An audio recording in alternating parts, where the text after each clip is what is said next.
वंदे मातरम साथियों। किसी senior class में यदि कोई विद्यार्थी आसान सा सवाल सॉल्व ना कर सके तो उसका टीचर हंसते हुए अंग्रेजी में ये मुहावरा बोलता है कि ये कौन सी रॉकेट साइंस थी जो तुमसे सॉल्व नहीं हुई। यानी रॉकेट साइंस को वे भी एक मुश्किल विषय मानते हैं। और इसी रॉकेट साइंस के विषय में आज का आधुनिक भारत नए से नए कीर्तिमान स्थापित कर रहा है और अपने स्वर्णिम इतिहास को दोहराने के लिए विश्व गुरु बनने की ओर अग्रसर है। उसी में ही एक बहुत बड़ा लेटेस्ट कदम है launching of Chandrayaan 3। Indian space research organisation यानी इसरो का अब तक का सबसे मुश्किल मिशन और भारत का अब तक का सबसे बड़ा लॉन्च है चंद्रयान 3, जिसे 14 जुलाई 2023 को श्रीहरिकोटा के सतीश धवन स्पेस सेंटर से लॉन्च किया गया था। लेकिन चांद तक पहुंचने का सफर भारत ने 2008 में शुरू किया था, जब चंद्रयान 1 को वहां के लिए छोड़ा गया था। इसके दो पार्ट्स थे। एक था मून इम्पैक्ट प्रोब, जिसे उसी समय चांद की सतह पर हिट करना था और वहां की रीडिंग्स को धरती तक भेजना था। इसे कहा गया ड्रॉप एक्सपेरिमेंट। और उसका दूसरा हिस्सा जो चांद के आसपास सैटेलाइट की तरह घूमता रहा और 312 दिनों तक उसने चांद के आसपास चक्कर लगाते हुए वहां की बहुत सारी इंपॉर्टेंट इंफॉर्मेशन धरती तक पहुंची। चंद्रयान 1 की सबसे बड़ी अचीवमेंट थी कि हमें यह पता लगा कि चांद पर भी पानी की बूंदें हैं। चांद के बारे में एक इंटरेस्टिंग फैक्ट ये है कि उसका एक ही फेस हमेशा धरती से दिखता है और उसी पर ही हमेशा सनलाइट भी पड़ती है।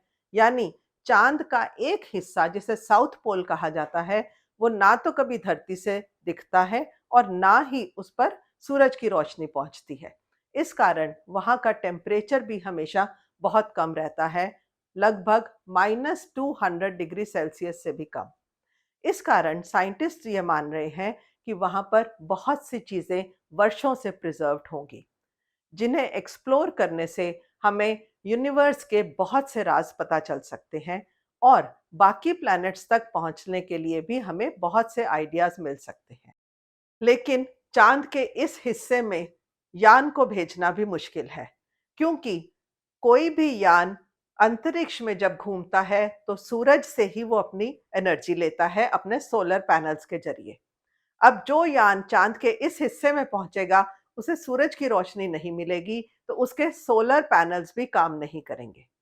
दूसरा, चांद के इस हिस्से में इतने बड़े-बड़े क्रेटर्स हैं कि कोई भी यान उनमें फंसकर गुम भी सकता है। इसी तैयारी के साथ 2019 में भारत ने चांद पर अपना दूसरा मिशन भेजने की तैयारी की, चंद्रयान 2 के नाम पर। अब धरती से चांद तक भेजने के लिए किसी भी यान में जो रॉकेट साइंस लगती है, उसको हम 3 आसान स्टेप्स में पहले समझते हैं। पहला स्टेप, जब उसे धरती के ग्रेविटेशनल फोर्स से बाहर फेंका जाता है। दूसरा स्टेप, जब उसे धरती के ऑर्बिट से चांद के ऑर्बिट में भेजा जाएगा। और तीसरा स्टेप, जब उसे चांद के ऑर्बिट से चांद की सतह पर उतारा जाएगा। पहले स्टेप में रॉकेट का इस्तेमाल किया जाता है, जो फोर्सफुली उसे धरती की ग्रेविटेशनल पुल से बाहर भेज देते हैं। दूसरे स्टेप में उस सैटेलाइट को धरती के आसपास चक्कर लगवाए जाते हैं, जिस कारण वो एनर्जी गेन करता है। जैसे आप एक बॉल को घुमाकर फेंके तो वो बहुत दूर तक जाती है। उसके बाद वो उसे पुश से चंद्रमा के ऑर्बिट में एंटर करता है और वहां पर धीरे धीरे उसकी स्पीड को कम करते हुए चांद पर लैंड करवाया जाता है।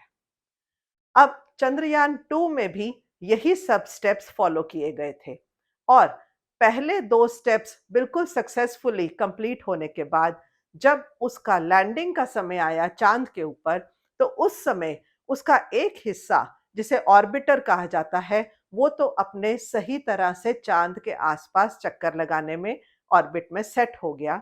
लेकिन जिस हिस्से ने चांद की सतह पर लैंड करना था, वो अपनी टेक्निकल फॉल्ट्स के कारण कुछ गलती कर गया और वो लैंडिंग क्रैश लैंडिंग हो गई और चंद्रयान 2 का लैंडिंग वाला हिस्सा करप्ट होकर समाप्त हो गया। लेकिन उसका ऑर्बिटर आज भी चांद के आसपास चक्कर लगाकर वहां की बहुत वैल्यूएबल इंफॉर्मेशन धरती पर भेज रहा है। चंद्रयान 2 की आखिरी मोमेंट की नाकामयाबी के कारण हमारे साइंटिस्ट दुखी तो हुए, लेकिन हताश नहीं। उन्होंने बहुत जल्द ही अगले मिशन यानी चंद्रयान 3 की तैयारी की और जुलाई 2023 में चंद्रयान 3 को हमने श्रीहरिकोटा से लॉन्च कर दिया, जो 23 या 24 अगस्त को मून पर सॉफ्ट लैंडिंग करने के लिए अपनी मिशन पर निकल चुका है। लैंडर और रोवर में कई मॉडिफिकेशंस करके उन्हें लैंडिंग पोजीशंस को आइडेंटिफाई करने के लिए फीड किया गया है, ताकि वे सॉफ्ट लैंडिंग कर सके। अब ये मून मिशंस किसी भी देश के लिए इंपॉर्टेंट क्यों है? सबसे पहले इंफॉर्मेशनल सिक्योरिटी। आज की तारीख में इंफॉर्मेशन ही सबसे बड़ा हथियार है, चाहे वह वेदर फोरकास्ट हो या अपने एरियाज की सिक्योरिटी की बात। यदि सही इंफॉर्मेशन हमारे पास है तो वह कंट्री के लिए बहुत यूजफुल है। और दूसरा, जियोपॉलिटिकल डोमिनेंस, यानी हर वो छोटी कंट्री जो अपना सैटेलाइट नहीं भेज सकती, वह बड़ी कंट्री के ऊपर डिपेंड करती है अपनी इंफॉर्मेशन के लिए और कम्युनिकेशन नीड्स के लिए।